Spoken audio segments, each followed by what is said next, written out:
C'est joli le collet rouge sur le gris. Marc Chagall vient d'avoir 80 ans. Je ne sais pas qu'est-ce que c'était ici avant. Il compte parmi les peintres contemporains les plus connus du monde. Pacha, viens. Formidable chien, hein? 65 de ses œuvres sont actuellement exposées au Louvre. C'est une consécration exceptionnelle pour un artiste vivant. Quand je venais chez lui pour signer les papiers de Russie, les Russies. Et là, j'écrivais un peu mal.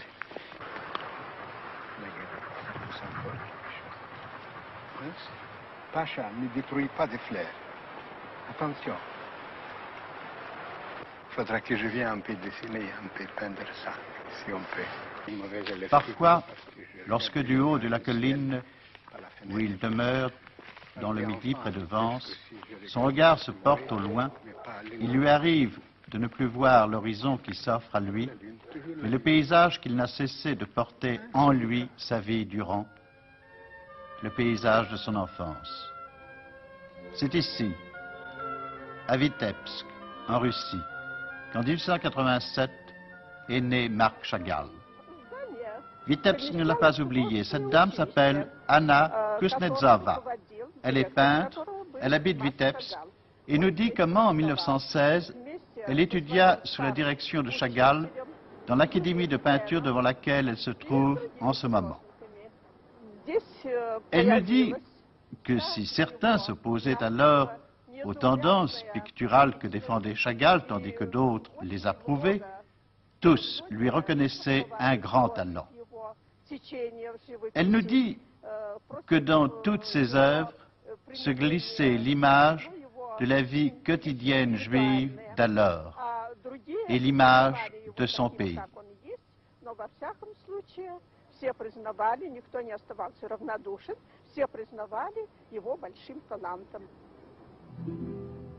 Le père de Marc Chagall occupait un emploi chez un commerçant de la ville.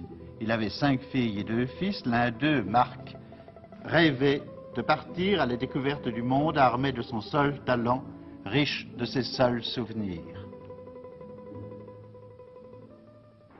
Oui, pour moi, là-bas où je suis né, la ville, ou comme en ce moment la France, c'est une chose de couleur, c'est un tableau, c'est une matière avec laquelle nous opérons. Et je ne peux pas m'exprimer bien, mais maintenant, comme je suis loin de ma ville natale, il y a déjà 50, 60 ans, elle est en nous, ces couleurs. Elle s'est mêlée avec la France, avec Paris.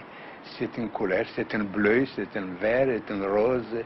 Ce sont des lignes en un certain désordre. Ça, c'est Vitebsk, ça, c'est la France.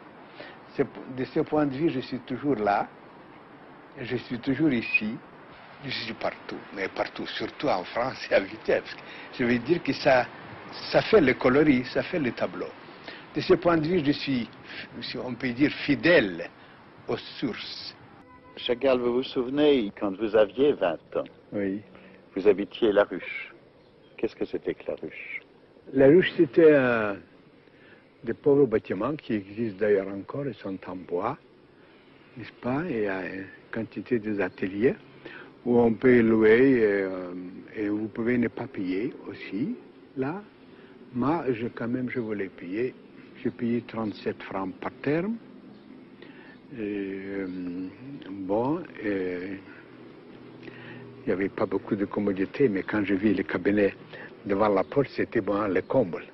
J'ai été considéré comme riche parce que j'ai touché 125 francs par mois.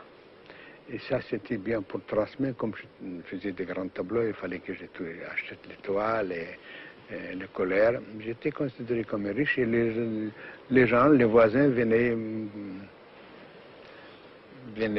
manger un peu chez moi, déjeuner, je ne sais pas qu'est-ce que je faisais là-bas.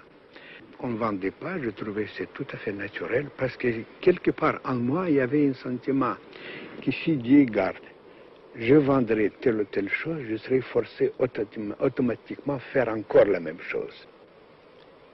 Encore la même chose. Donc il valait mieux ne pas vendre. Alors c'est peut-être mieux de ne pas vendre, de rester soi-même. Quelque part en moi, c'était... Je voulais avoir l'argent un peu quand même. Je voulais, mais c'est pas possible, je pensais que ça va comme ça. Et vous acceptez parfaitement d'être toute votre vie un peintre qui n'aurait jamais vendu. Absolument. C'est pas comme profession. Absolument. Moi et les autres artistes. Et les autres, il y avait Delaunay était un peu plus riche quand même, la femme faisait la couture, et lui il avait une famille riche, mais les autres, nous sommes été tous pauvres un peu, et tout le monde était très heureux. On n'a pas fait d'exposition, on n'exposait pas, nous on fait, mais on a envoyé au salon pour se battre sur le plan idéologique chimique, si vous voulez, mais vendre. Personne n'a pas pensé. On savait quelque part que Bonnard vend quelque chose. Il était plus âgé quand même. On savait que Matisse touche un peu quelques sous. Quelque part. Oui, tant mieux, il est âgé. On savait que Van Dongen est plus âgé, il touche quelque chose. Et qui encore? Peut-être Picasso, Braque touche quelques 100 francs aussi, quelque chose. Mais nous, on laissait tranquille. Eh bien, j'ai habité là-bas jusqu'à la guerre 14. Quand je suis parti de la rue, j'ai fermé la porte avec une ficelle en fer, si vous voulez, comme protection. Parce que, vous savez, ça n'avait pas de valeur, j'ai laissé tout ça. Et puis, je voulais revenir à la ruche, malgré que j'étais déjà marié avec ma femme, mon enfant. Je voulais à la ruche, mais la ruche, pas de la ruche. Comme je n'ai pas payé 7, 8 ans, combien d'années je n'ai pas payé, forcément, j'ai été mis dehors. Et mes tableaux, un grand tableau, il y a un tableau qu'on a acheté, il y avait un grand tableau qu'on a fait comme une barrière pour le poulailler. On a fait une grande toile. Oui, mais je ne vais pas raconter des choses tristes sur le tableau. Le poulailler, vous savez, il y avait les restes des poules qui ne se lavent pas.